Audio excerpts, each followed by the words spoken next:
ತಾಲೂಕಿನ ಬೀಸಾಡಿ ಕಾಡುಗೊಲ್ಲರ ಹಟ್ಟಿಯನ್ನ ದತ್ತು ಪಡೆದ ಮಹಿಳಾ ರಾಜ್ಯಾಧ್ಯಕ್ಷೆ ನಾಗಲಕ್ಷ್ಮಿ ಚೌಧರಿ. ಮೂಢನಂಬಿಕೆಗೆ ಮಾರು ಹೋಗಿದ್ದ ಕಾಡುಗೊಲ್ಲರು ಚಳಿ ಗಾಳಿ ಮಳೆಯನ್ನದೇ ಬಾಣಂತಿ ಮಗುವನ್ನೇ ಹೊರಗೆ ಇಟ್ಟಿದ್ದ ಕಾಡುಗೊಲ್ಲರ ಸಮುದಾಯ. ಕಾಡುಗೊಲ್ಲ ಬಾಣಂತಿ ಮಹಿಳೆಯರ ಪಾಲಿಗೆ ಶ್ರೀಕೃಷ್ಣನ ರೂಪದಲ್ಲಿ ಕಂಡ ಮಹಿಳಾ ಆಯೋಗ ರಾಜ್ಯ ಅಧ್ಯಕ್ಷೆ ನಾಗಲಕ್ಷ್ಮಿ ಚೌಧರಿ. ಕಾಡುಗೊಲ್ಲ ಮೂಢನಂಬಿಕೆಗೆ ಬಾಣಂತಿ ಮಹಿಳೆಯರು ಹಾಗೂ ಪುಟ್ಟ ಕಂದ ಮಗಳ ಪರದಾಟವಾಗಿತ್ತು. ಅದನ್ನು ಗಮನಿಸಿದ ರಾಜ್ಯ ಮಹಿಳಾ ಆಯೋಗದ ಅಧ್ಯಕ್ಷೆ ನಾಗಲಕ್ಷ್ಮಿ ಚೌಧರಿ ತಕ್ಷಣ ಗ್ರಾಮಕ್ಕೆ ಭೇಟಿ ನೀಡಿ ಆ ಕುಟುಂಬಗಳ ಮನವೊಲಿಸಿ ಮೂಢನಂಬಿಕೆಗಳ ಬಗ್ಗೆ ಅರಿವನ್ನು ಮೂಡಿಸಿ 3 ಜನ ಬಾಣಂತಿಯರು ಹಾಗೂ ಮಕ್ಕಳನ್ನು ಅವರ ಮನೆಗಳಿಗೆ ತಾವೇ ಖುದ್ದು ತೆರಳಿ ಮನೆಗೆ ಸೇರಿಸಿದ್ರು.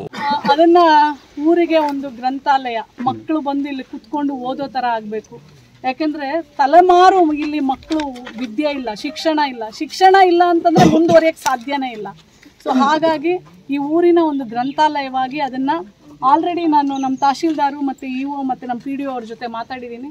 ನಮ್ಮ ಬಿಸಾಡಹಳ್ಳಿಲಿ ಒಂದು ಭಾಳ ತುಂಬ ಚೆನ್ನಾಗಿರುವಂಥ ಒಂದು ಗ್ರಂಥಾಲಯವನ್ನ ಮಾಡಿಬಿಟ್ಟು ಇಲ್ಲಿನ ಊರ್ ಮಕ್ಕಳು ಓದೋ ತರ ಒಂದು ಅವಕಾಶವನ್ನ. ಕೆಲವೊಂದು ಕಡೆ ಇಲ್ಲಿ ಗ್ರಾಮಸ್ಥರು ಹೇಳ್ತಿರೋದು ಮೇಡಮ್, ಮೂಲಭೂತ ಸೌಕರ್ಯಗಳು ಸಂಪೂರ್ಣವಾಗಿ ಕೊರತೆ ಆಗಿದೆ ಇವರು ಗ್ರಾಮದಲ್ಲಿ. ನಾನಿವತ್ತು ಆಲ್ರೆಡಿ ಎಲ್ಲ ಹೇಳಿದ್ದೀನಿ.